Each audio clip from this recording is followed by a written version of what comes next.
Good morning. Yesterday, I was in Oxfordshire, standing in the aftermath of the devastation caused by a wildfire. Trees reduced to charcoal. Cars turned to burnt-out wrecks. The smell of smoke still lingering in the air on the site of what was once a thriving local business, now reduced to ash. Wildfires, literal scorched earth, and a looming sense, and I really want everyone to hear this, this is only just the beginning. And today, as temperatures fall at the end of yet another extreme heat alert, we know that if it rains now, the soil being baked dry means it's much more likely to flood. These days feel exceptional, but what we are living through right now are likely some of the least extreme summer temperatures we'll experience in our lifetimes. Today, I am sounding the alarm, and I'm laying out a plan. Because last week, while a wildfire the size of 200 football pitches was raging across Suffolk, I called on Prime Minister Burnham to act urgently to address the crisis. I suggested a COBRA meeting, being the very least he could do. And 6 days later, with another heat alert just having ended, we have still heard next to nothing from the very top of government. No emergency briefings, no new plan, and precious little detail about how this government will protect people from the crisis.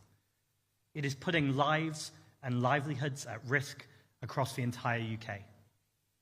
So today, I'm delivering a reality check. We are facing the biggest threat to this country since the Second World War.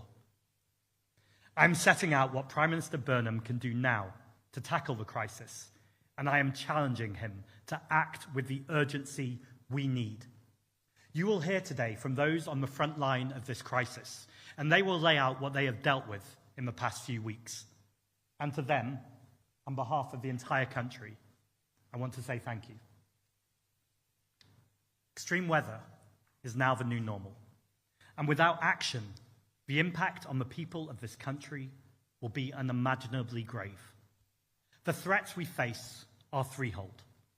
First, the threat to the safety of the population.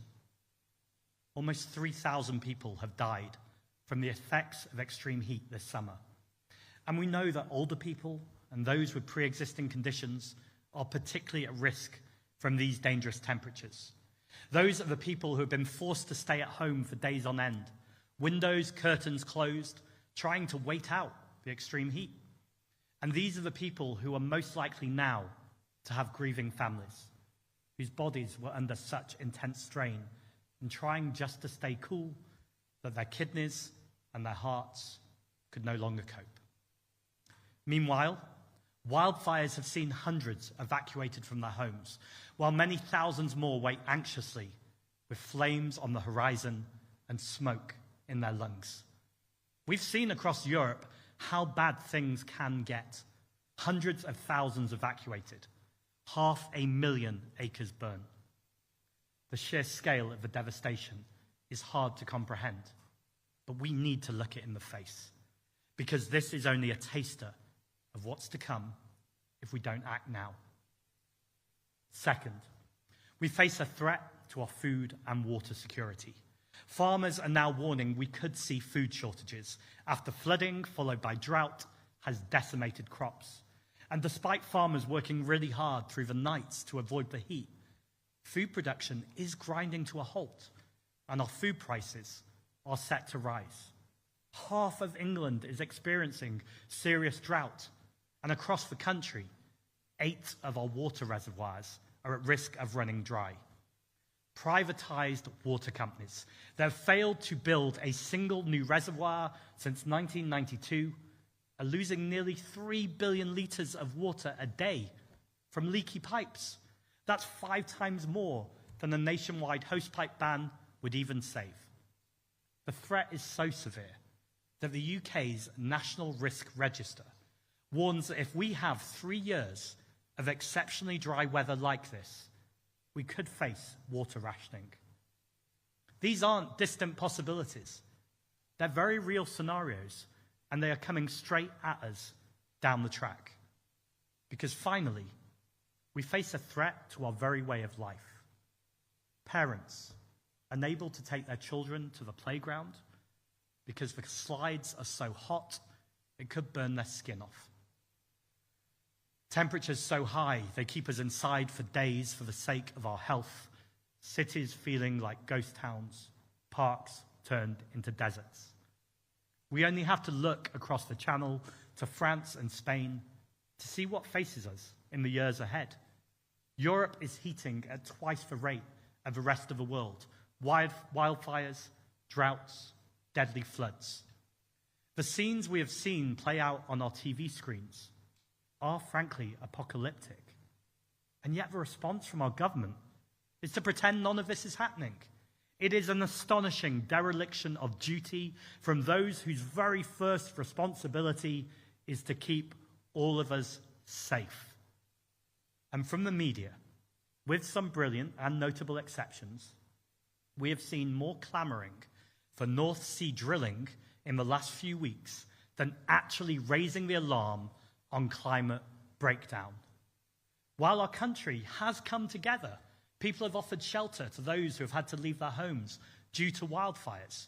They've checked in with older neighbours to care for those who are sick because of the heat. But the government have been far, far too quiet on what is an emergency. So today you will hear from some of those on the front line of this crisis and those with vital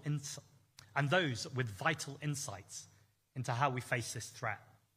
A doctor, a firefighter, someone who served this country in the armed forces, and someone who has dedicated his entire career to our precious nature and wildlife. It's experts like these that this government should be bringing to the table to design a full-scale emergency response. So I want to step out from this big picture and look at some of the urgent steps that Prime Minister Burnham needs to urgently announce to protect people right now and keep us safe from what we know is coming down the track. In the immediate term, we need to keep people safe from extreme temperatures. That means a free, accessible, cool space in every local area, and financial support for households so they can heat-proof their homes. Second, we need a robust wildfire prevention strategy, a fire service with the resources it needs to tackle blazes when they come, and that must include firefighting helicopters when needed, and not again ever seeing the shocking sight of requiring a charity to step in to contract a private firm to help fight fires.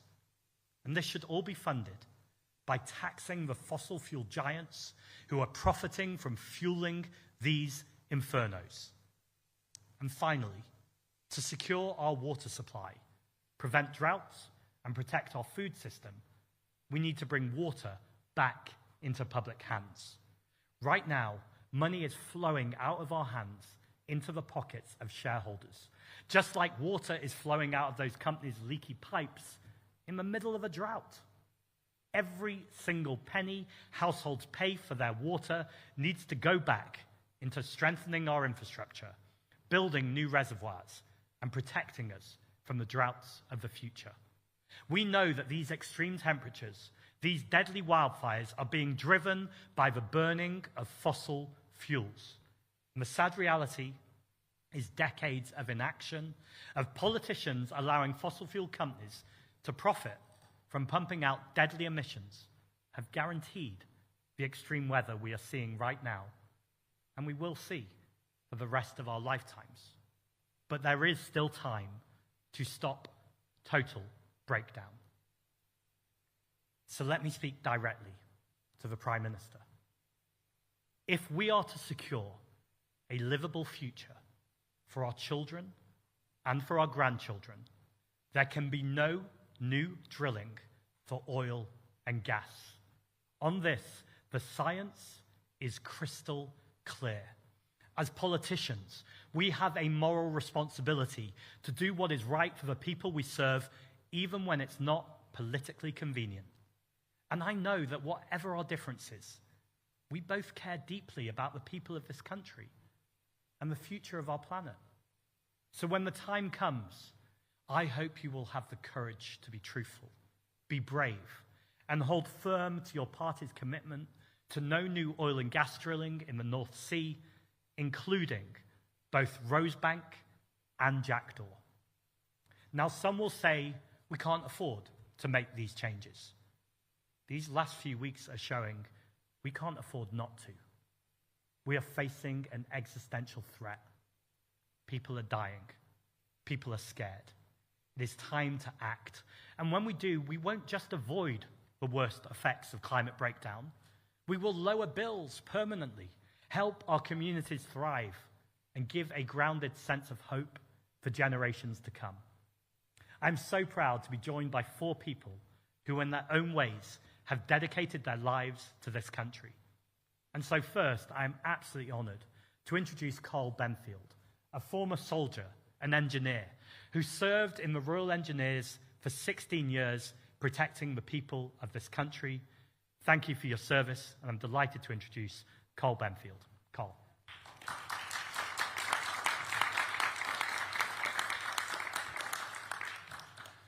Thank you, Zack.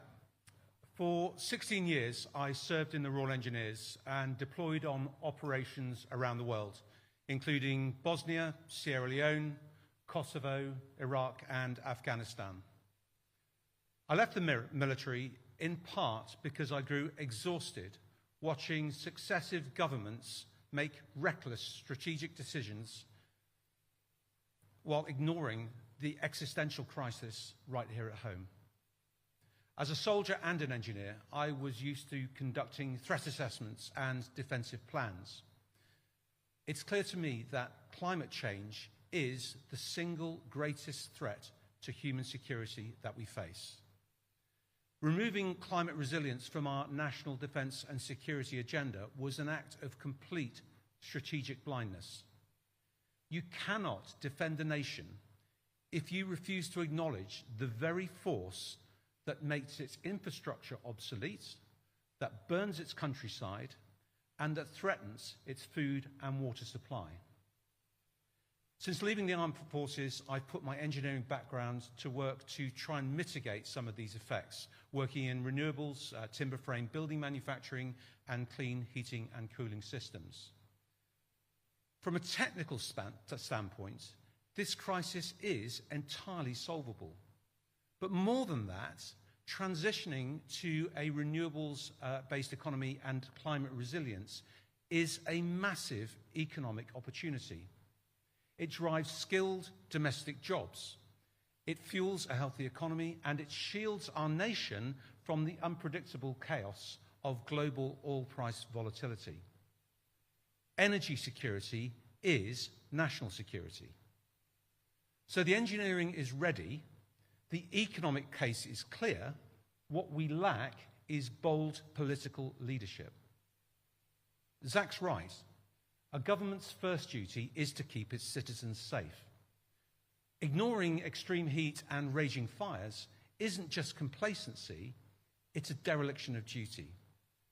We need an immediate Cobra-level response. We need climate change reinstated at the top of our defence and security agenda.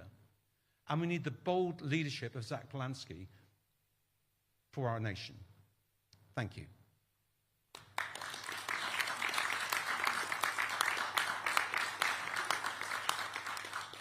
I'll now hand over to James Rogers, who's a firefighter in London. James.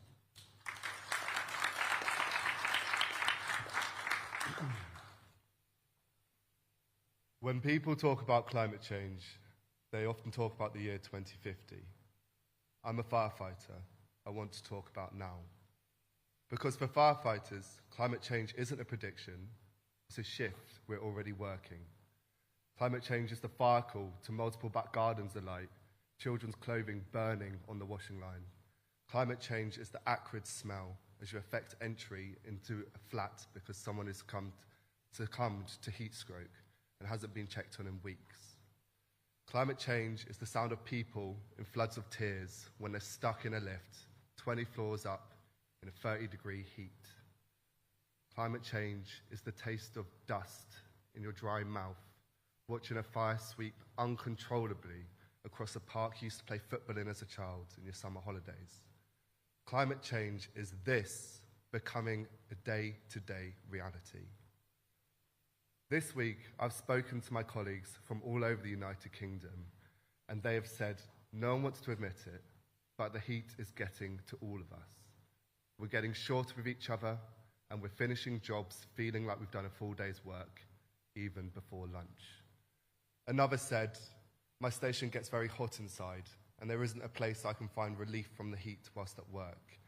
It leaves me having more headaches and brain fogs, less able to do my job. After 24 years in the job, another firefighter said to me, when are we finally going to get the workwear designed for this climate? Everyone who works in the fire brigade is feeling the exhaustion. We expect the fires. We expect the floods. We expect the road traffic collisions. What we didn't expect was for the extreme heat itself to become the emergency, not just for the public, for the people responding to it too. Climate change is rapidly changing the conditions in which every part of our job happens. Make no mistake, we will turn up. Don't fear the sound of our sirens. It's the sound of help on its way. We will keep responding. We will keep adapting. The question isn't whether us firefighters will do our job. The question is whether the rest of us are willing to do ours. The climate crisis is stretching the fire service long before it makes headlines. And whilst the same debates continue to happen, whilst fossil fuels are exploited from the earth for the profit of the few, our jobs are getting harder, days longer, resources thinner, and incidents more severe. Major fires can start with a single spark. Every solution starts with a decision to act. Every action that cuts emissions, protects our green spaces, teaches our children to care, supports resilience, or helps a vulnerable neighbour matter. Our future isn't decided by one big decision, but millions of small ones. And the longer we wait, the harder it becomes. For communities, for governments, and yes, for firefighters too. Because the climate crisis isn't coming, it's calling 999. It's now my pleasure to hand over to Dr. Veena Agrawal, a GP in Bristol and the Climate and Sustainability Co-Lead and Clinical Advisor at the Royal College of GPs. Thank you.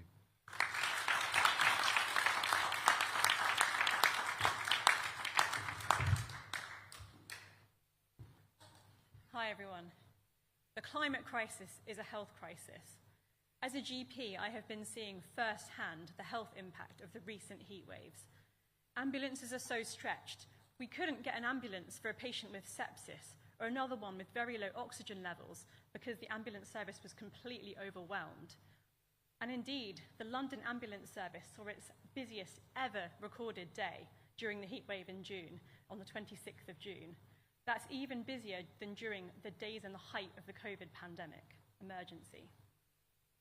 We're seeing people having more asthma attacks, having flares up of their chronic lung disease, so extreme they need to be in hospital, more people are having heart attacks, strokes, are having falls and collapsing due to the heat, especially those who are frail and more vulnerable. We're seeing people having mental health crises, which increase when there's a heat wave, and lots of people's kidney functioning worsening and needing to be hospitalised as a result.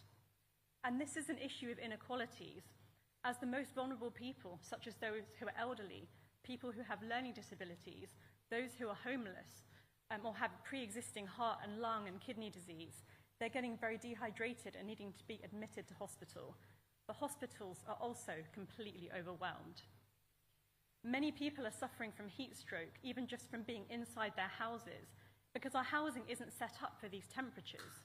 And people are becoming lonely and isolated because they can't leave their homes to go outside, and many activities are being cancelled. In addition, the NHS is not set up for these temperatures. GP surgeries and hospitals have seen failure of critical infrastructure, infrastructure for their IT, for their phones, and for operating theatres. Operations have had to be cancelled due to this in hospitals. And the buildings aren't designed for the heat, and this is leading to both patients and staff suffering from illness as a result of this heat inside of our buildings. The official data showed that an extra almost 3,000 deaths occurred within just 1 week in June during the heat waves. And that's almost double that was recorded in the season in 2025. In Europe, those deaths are 14,000 in that same period. We need to act now. The climate crisis is a health crisis. Thank you.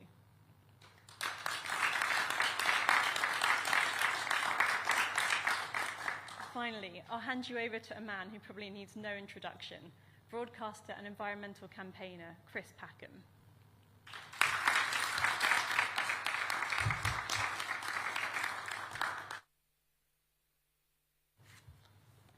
To the disappointment of many, football didn't come home this summer. But to the pain and suffering of millions, climate breakdown has. And our government and media response has displayed a total dereliction of duty in a time of extreme crisis. As we've heard, in May and June, there were 3,000 deaths attributed to the heat domes that have hung over the UK. Heat exhaustion, heat stroke, stress of heart and kidneys, and of course those mental health issues that you've just talked about. In Europe, the figure is somewhere between 14 and 20,000 up until the end of July, and it's expected to double by the end of this summer. So we're looking at maybe potentially 50,000 deaths across Europe. If these deaths had been the result of terrorism or a pandemic, the government would have cancelled its summer holiday, it would have held COBRA meetings, and there would be public information campaigns, the likes of which we saw during COVID, designed to protect us in this time of crisis. And yet, what do we get? We get rumours of possibly more drilling for oil and gas, and we get articles in the Telegraph which suggest that we ought to adapt to a Mediterranean climate. If that isn't reckless and irresponsible, I don't know what is. What we do need at this point is to listen to the science, not to the ongoing malevolent raft of mis- and disinformation that's perpetuated in politics, in public life, and certainly across social media. If we listen to the science, we see that the climate models that were devised in the 1990s have actually proved to be pretty accurate.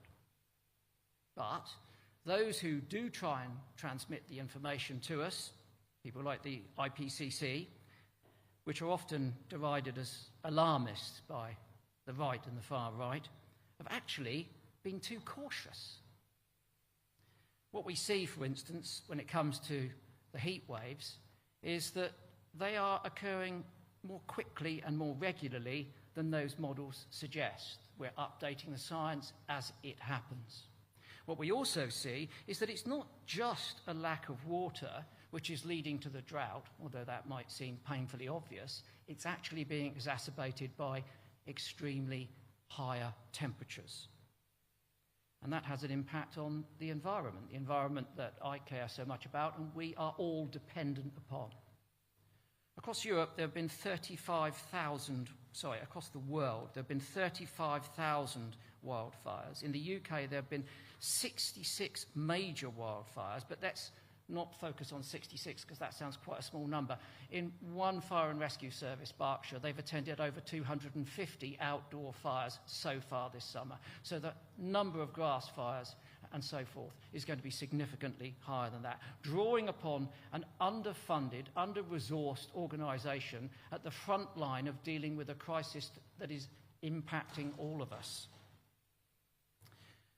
So, lives have been lost, homes have been destroyed, businesses have been ruined. The clean-up cost Just look at Palisades in America. It's incomprehensible. We simply can't afford it. And then, from my perspective, the damage to wildlife, which has got scant mention, of course, because as ever we put human interest first because they're most immediate. And you might think, well, Chris is bound to bang on about the wildlife because he loves the birds and the bees. Yes, the birds and the bees, which form resilient ecosystems which allow us to produce the food that we eat. We have to protect nature in order to protect ourselves. So you might think, okay, the UK, the wildfires, they've all been out there on the heaths in Suffolk. They've been burning patches of heathland on the Isle of Wight. Not many homes have been destroyed. Well, the Ordnance Survey say that 1.8 million homes are at risk in the UK by looking at their maps and seeing which of homes are adjacent to areas which can, have significant wildfire risk. 1.8 million homes at risk. So far, compared to Europe, we've just got away lightly, and we've just been lucky. How many firefighting planes do you think that we've got in the UK? How many firefighting planes in the UK? 0. Exactly. 0 planes. Which is why, as Zack said, when that fire was burning at Dunwich, the National Trust had to hire a helicopter and pay for it to drag water out of the sea and dump on that precious piece of habitat, because there are no firefighting planes. Is there a public warning system in place which will tell people when there's a risk of wildfire so that they can be prepared to evacuate and have evacuation plans in place? Well, do you know what there is? It's available to the Fire and Rescue Service, but it isn't available to the public because it's deemed to be unreliable. Is it unreliable, or is it just a bit too scary? We couldn't even instigate a ban on disposable barbecues. Okay, there are the problems. What about the solutions? Because look, there's no point in just pointing out the problems. What we must do at this point is offer people real and accessible opportunities to be part of the solution rather than an ongoing part of the problem. Well, the first thing, we've already heard, we've got to enact far more rapidly that transition to renewable energy, for energy security, to reduce the cost of energy and its volatility that we've seen constantly across the world this year, which is having a significant impact not just on the cost of oil, but on the cost of living and global economic stability. It would also generate jobs, as it has in those countries that have invested significantly in those industries, most notably China. Talk of drilling oil, Rosebank, Blackbird, Jackdaw is simply madness. We've got to just stop oil. We also need a transition in the way that we eat. This is integrally important when it comes to protecting the environment, everything that lives there, and ourselves. We need a transition to a plant-based diet. It's healthier for people. If any of you have had bacon or sausage for breakfast this morning, do you know that you've ingested a category A carcinogen? That's it, as toxic as tobacco. You may not. You may have just enjoyed your sausage and bacon. Why do you not know that processed red meat is actually really bad for you? Animal agriculture is responsible for 12% of greenhouse gas emissions in the UK. It's also the leading driver of biodiversity loss. That biodiversity, that richness of life, that resilience in those ecological communities which we use to produce our food. We've got to change the way that we eat and produce that food, and we've got to provide sufficient support for farmers through that transition. And at the moment, they're not getting that. In fact, they're getting less and less, and their life is becoming increasingly difficult. We've got to address the mis- and disinformation, and we've got to do that with positive information campaigns. We've got to have people's minds on the front foot so they know what's true before they hear the lies. Then they will question the lies. Otherwise, we know what happens. If you tell a lie frequently enough, it eventually becomes the truth. And that's what we're suffering from. We can't afford net zero. We can't not afford net zero. And we're beginning to see that that's the case. We've got to sort out the media. I've been fantasising this year that we could perhaps criminalise climate denial. We should certainly criminalise irresponsible journalism. I've highlighted the Telegraph, but I'm going to leave you with something that I read on the BBC yesterday. how to survive a heat wave wedding. How to survive a heat wave wedding. Point number 5, beware of buttercream. This popular wedding cake ingredient is likely to melt if not kept cool. Likely to melt. A bit like my patience and all of our hope. It's time for bold, brave, informed leadership, and we're not getting it. We need Andy Burnham to step up before we and our only home burn down. Thank you.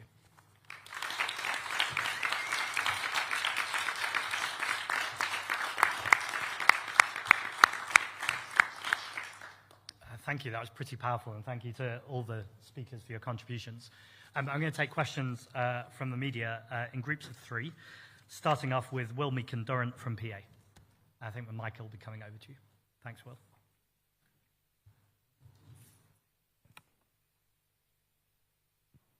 Thank you very much, Zack Polanski. When war in Iran broke out, you called for the government to cover an energy bill rise of about £300.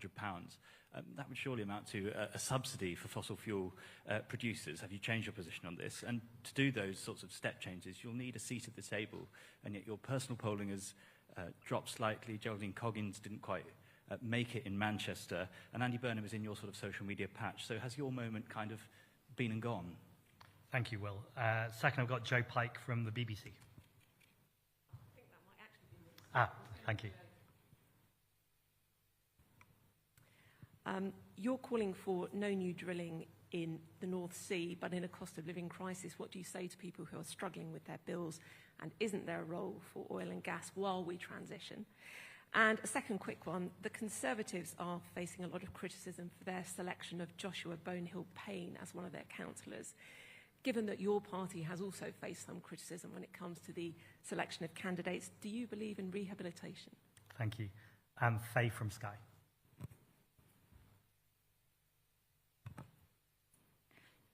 You're delivering this message at a time when Andy Burnham does appear to be having a Burnham bounce in the polls, largely at the Greens' expense. So are you worried about that? And in talking about the environment today, is this you trying to regain some credibility on an issue that some critics within your own party say you haven't really been talking enough about since you've become leader? Thank you. So beginning with Will, I think you always need a short-term plan and a longer-term plan. If you look at Spain, they doubled their renewable capacity. And what that meant is they went from having some of the highest bills in Europe to now having some of the lowest bills in Europe. So in the long term, we absolutely need to be investing in our renewable capacity and making sure that we're transitioning to a much cleaner energy system. At the same time, if people can't heat their homes right now, that obviously has to be the emergency issue. So when the war in Iran broke out, that's exactly why I called for subsidies. What I think we really need to look at is the £2.7 billion that we're giving as tax breaks to the fossil fuel companies that we should be ultimately putting into retraining workers, for instance, and making sure that we have jobs for the future in renewables, in nature, in the caring industries. There's amazing skills in those communities that ultimately need to be harnessed. And what we can't do is keep telling people that we can keep drilling for oil and gas. I'm going to come on to jobs in a second, but it's important to say somewhere like Jackdaw, reports show that would be 27 new jobs. It's just absurd misinformation to claim that we need to keep drilling for jobs, putting aside the fact that we're having an existential threat to our planet. So, of course, we need to transition. On poll ratings, and it's similar to the question Faye asked, the first thing I'd say is I'm really proud of Geraldine Coggins and the campaign that everyone ran in Greater Manchester. It's important to say that we upped our vote share by 80%, which I would say is a pretty impressive increase in a couple of years. On top of that, when you look at every single borough in Manchester, there's one borough where we remain the same in vote share. In the other 9 boroughs, we increased, and in many substantially. So I think there's really, really strong growth there. I think it's also important to recognise the context that Prime Minister Andy Burnham is having a honeymoon, and good luck to him on that. He was a very popular mayor of Greater Manchester. He's become the Prime Minister. He's doing announcements every single day. I think you as the press will be the first to acknowledge that there's often very little substance to the announcement, and we're going to have to wait until October to see what happens at the budget. Look, taking my leadership role aside, I'm also a citizen of this country. I want this government to do well. I want them to lower bills. I want them to tackle the climate crisis, the nature crisis. And if they do all of that, then yes, that might make things harder for the Green Party. But I welcome that, because then what we can do is focus on making things even better. And I think my biggest achievement, or one of my biggest achievements in my coming up to a year of being leader of the Green Party, was toppling a very unpopular Prime Minister. I'm in no doubt that if we had not won Gorton and Denton, Keir Starmer would not have had the leadership crisis he had, and we wouldn't have had the version of Andy Burnham turn up that criticises neoliberalism. And obviously I very much agree with that, and that's something I've been talking about all year, and something the Green Party's been talking about for decades. The criticism isn't enough, though.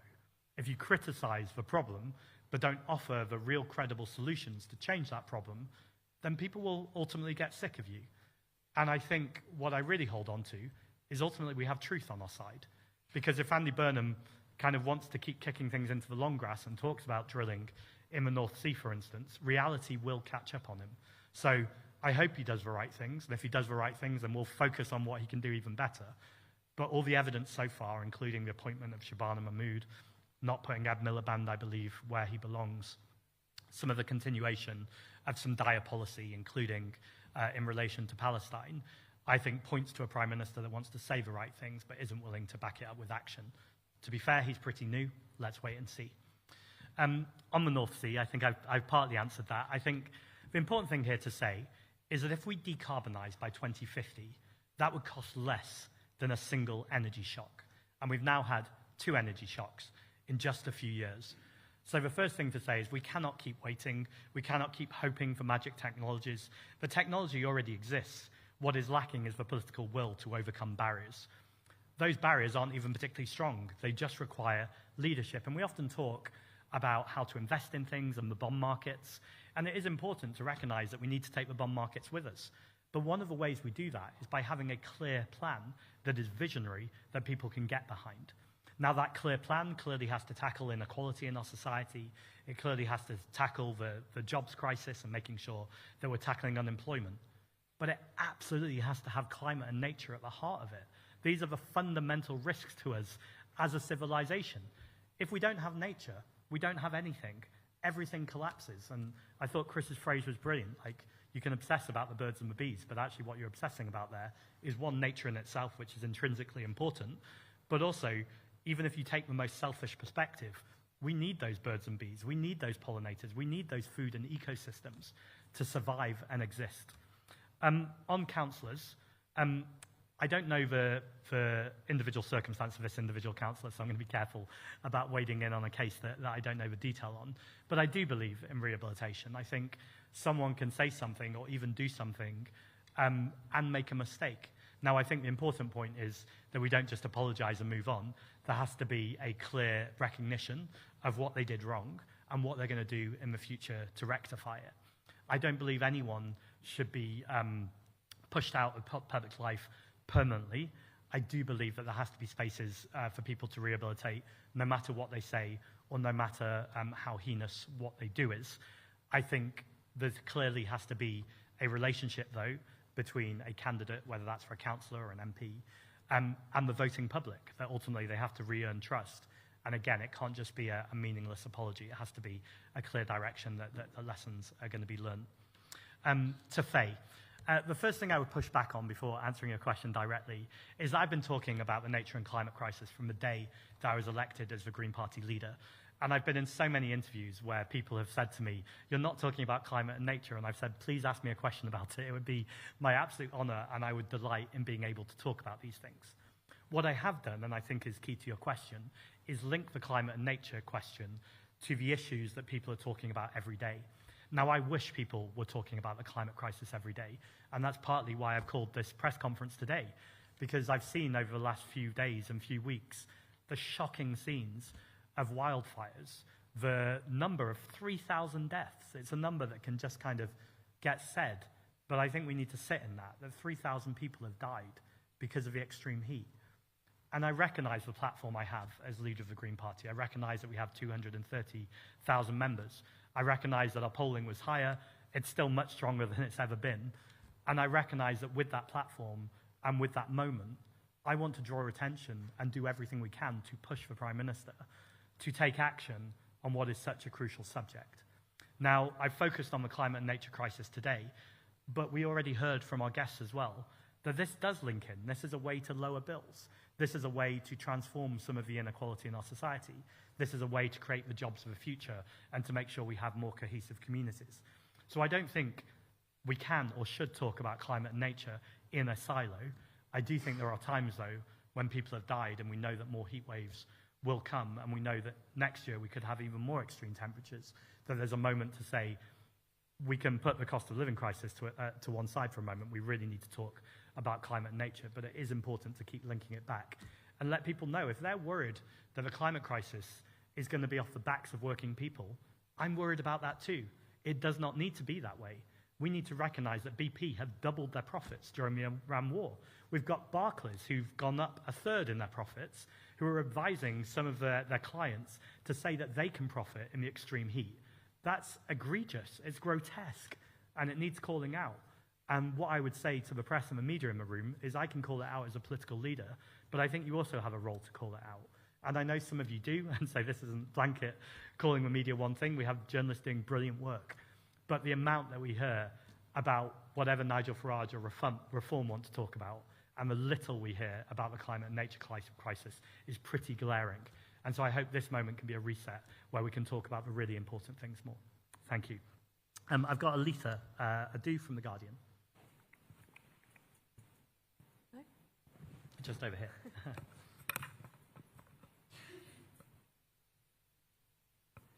Thank you. Mr. Polanski, Parliament's in recess right now. As you rightly say, over the last few weeks, thousands of people have died, and we're seeing severe droughts.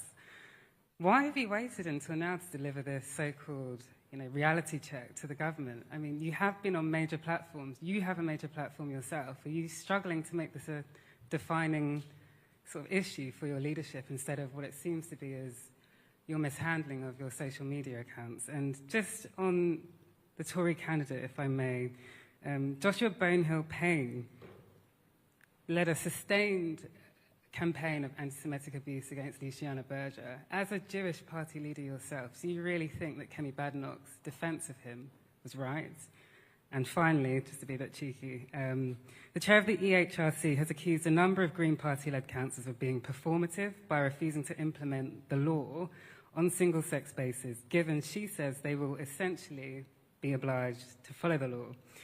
What's your response to that? Thank you, Alita. Bethany Dawson from LBC.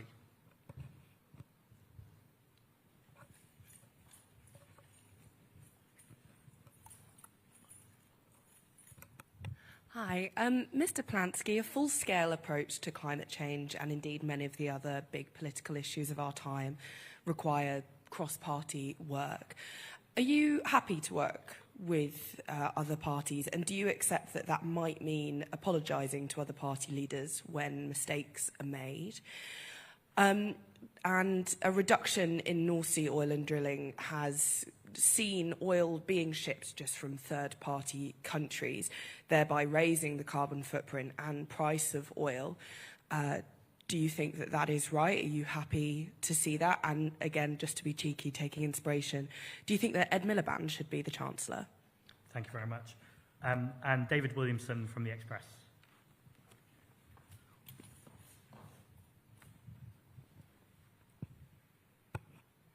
Thanks so very much.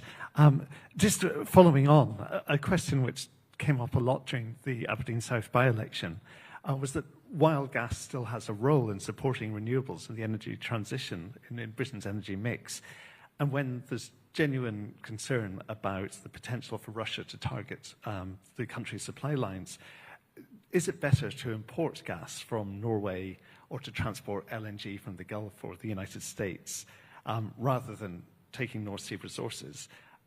It has also been great to know if you share Mr. Packett's idea that climate denial should be criminalised. And just also, it's a very fraught time, as you'll be fully aware, in British politics, especially in the wake of tragic events.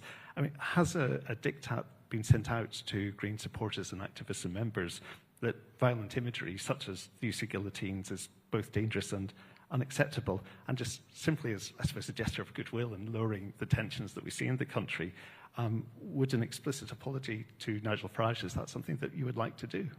Thank you. So, Aletha, to come to your 3 questions, I realise that 3, it's all multiplied, it's about 9 questions now. The first thing I'd say is that I haven't chosen today to start talking about the climate and nature crisis. In fact, I spoke about in my speech, I called on the Prime Minister to call a COBRA meeting. It wasn't just this Prime Minister, though. Very often with Keir Starmer, I would call out the fact that they weren't ruling out new drilling in Rosebank, for instance. We know that there's been some trickery in language from the Labour government in terms of the manifesto, in terms of what is called new oil and gas. There's also this idea of tiebacks. I think we just need to be really clear that there cannot be a role for new oil and gas in the North Sea, no matter what mechanism you might try. Now, that is not me just saying that as a political statement. That's a geological statement. We know that most of the reserves of oil and gas in the North Sea are going to go dry. So when they say to workers, oh, we're protecting your jobs, this is about the jobs of the future in the North Sea, that's just a lie. There will be no future jobs in the North Sea. What we need to be doing is investing. Now, this links with 2 of the other questions slightly. This is not about turning the taps off on oil and gas overnight. This is recognizing that we need to do this transition. Now, the best time to do this transition would have been decades ago. In fact, we could go further back than that, when the fossil fuel companies literally knew the effects and the damage that they were doing to this planet. They sat on the report, they sat on the information, they sat on the science. So that would have been the best time to do it, was to notice when we were destroying the planet. We can't rewrite history, but what we can do now is treat this with the urgency it requires. And so what today is a step up in urgency. I have been calling for this. I'll continue to call for this. And very rarely do I talk about housing, for instance, without talking about the fact that we need passive house standards. All that means is, that the houses are the right environmental standards, so they're insulated properly and we're not retrofitting them a few years later, that they're warm in the winter and cool in the summer, which is obviously very relevant to our conversation right now. Anti-Semitism is an incredibly serious subject, and as you say, as a Jewish person, it's something that affects me directly, affects my family directly, and there can be no place for anti-Semitism in our society. That's the same for any form of hate crime or any form of discrimination. It's also true that someone can say things, and I'm not saying this happens in this individual case, when people are younger, when they're a teenager, when they're on social media, and I don't think people should be held to the standard of what they might have said years ago that they no longer believe. What I do think is a problem, though, for instance, is Nigel Farage with the stories around hissing gas chambers at young people when he was when he was a kid in school. We've had several reports of those, and I don't think he's ever quite denied it. He just said no harm was meant by it. Now, I think if he apologized for that, or if he recognized that wasn't the right thing to say, then that's a different conversation. I think what I'm more interested, though, is what are people's views today, particularly if they're standing for election. What do they believe? What are their values? And how do they act? And I'm most concerned not with what's going on in their heads, but what's happening with their behavior. And so I think there's an active question about Kemi Badenoch's candidate, about what do they believe now, how are they acting now, and do they recognize what they said was wrong and why? And again, I don't think that's just about saying it was wrong. I think there has to be a deep recognition of what it is. I think 2 things can be true at the same time, that anti-Semitism can be totally intolerable in our society, and we can extend compassion and forgiveness even to those people who disagree, or even those people who have shown hate towards us, if they have genuinely learned and rectified. And I think that is nuance, but I think we need nuance in our politics. Talking about nuance, the EHRC guidelines. I think these guidelines have been unworkable from the very beginning. And we know that trans people have been deeply concerned about what has been a pretty constant hate campaign towards them, to the point where the only kind of coherent response, I think, to seeing what is happening in relation to trans people is that some people just don't want them to exist in society at all, or to have a place where they can go to the toilet. I think the very obvious questions is how unworkable this is for businesses and service providers, that if you're asking people to provide a third space at all times, how are you funding that? Not to mention the fact that third space is pretty discriminatory against people in terms of how they identify. I also think it's very obvious that if you run it through its full conclusion, is a trans man now meant to use a cis woman's bathroom? That clearly wouldn't be acceptable to almost anyone in that situation. So I think it's clear that the guidelines are unworkable. What I'm much more interested in then is yet another culture war, or yet another example where trans people are harassed or victimized or treated badly, or frankly where cis women feel like their views are not being heard. I want the government to actually come up with a plan that is workable, that recognizes that we can both and must respect the right of women, where we have a huge issue with violence of women and girls in this country, but to note that violence against women and girls often comes from a partner or someone in the family and not a trans woman, and to recognize that we must respect trans people's rights to be able to go about their daily business and their daily life. I think all of that is possible when you move aside the culture wars and actually listen to people and make sure that we bring workable guidance. But the idea of creating guidance that's unworkable and saying to everyone, off you go, good luck, that's clearly not okay and it's not acceptable. Bethany. There we go. Bethany, you asked me about, you're going to have to repeat the question, I'm sorry.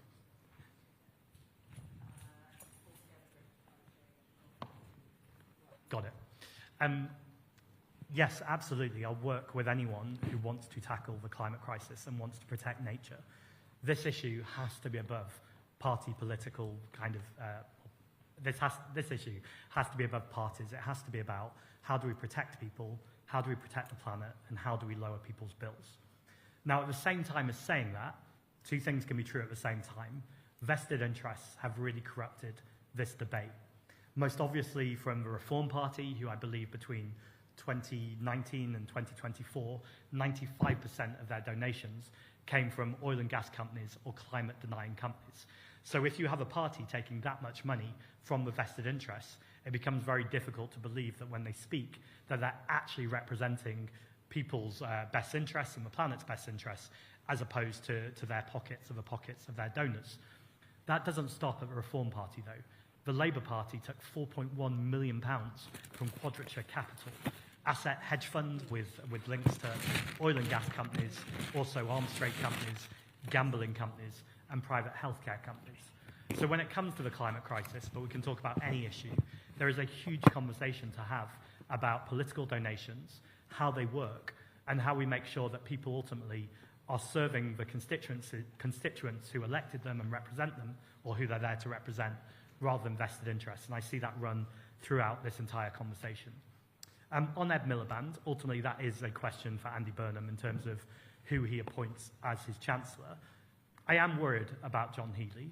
I think the fact that we had someone who resigned under Keir Starmer over defence spending very explicitly and then has now been made Chancellor suggests that I don't think we're going to learn the lessons of defence spending.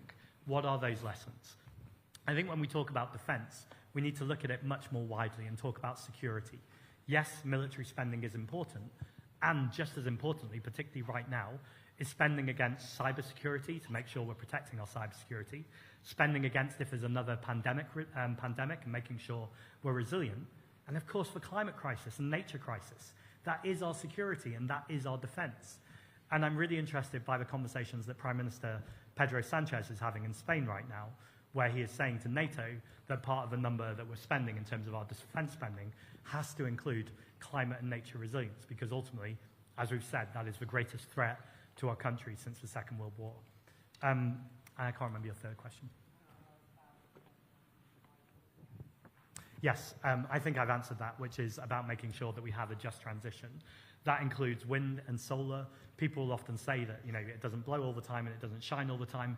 That is true, but what is also true is it's predictable, and there are ways of using technology, both through battery and also demand supply, and making sure that we're building a coherent, variable energy supply that uses different ways of doing things. This is not about shutting off oil overnight, but it's recognizing that actually we don't need that oil in the long term.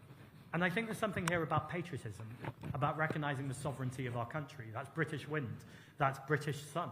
We could ultimately be harnessing the power that we have in this country. And of course, the wind doesn't just come from Britain, it travels as well. It's important to say that. But recognizing when we have the technology that we create and the science that we create and those jobs of the future, that's a way of really harnessing pretty much what the war spirit was and the Marshall Plan, of saying what does it look like to invest in these technologies, to put ultimately the whole country on a war effort, where we're thinking about in every single industry, how can we be lowering bills, making things more efficient, and adding our contribution to tackling the climate and nature crisis. And I think that's really exciting.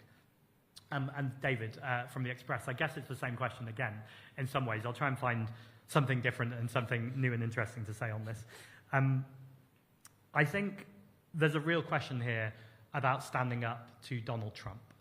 And I was pretty disheartened to see Andy Burnham responding to Donald Trump's call for more drilling in the North Sea and oil and gas by not ruling that out and talking about pragmatism.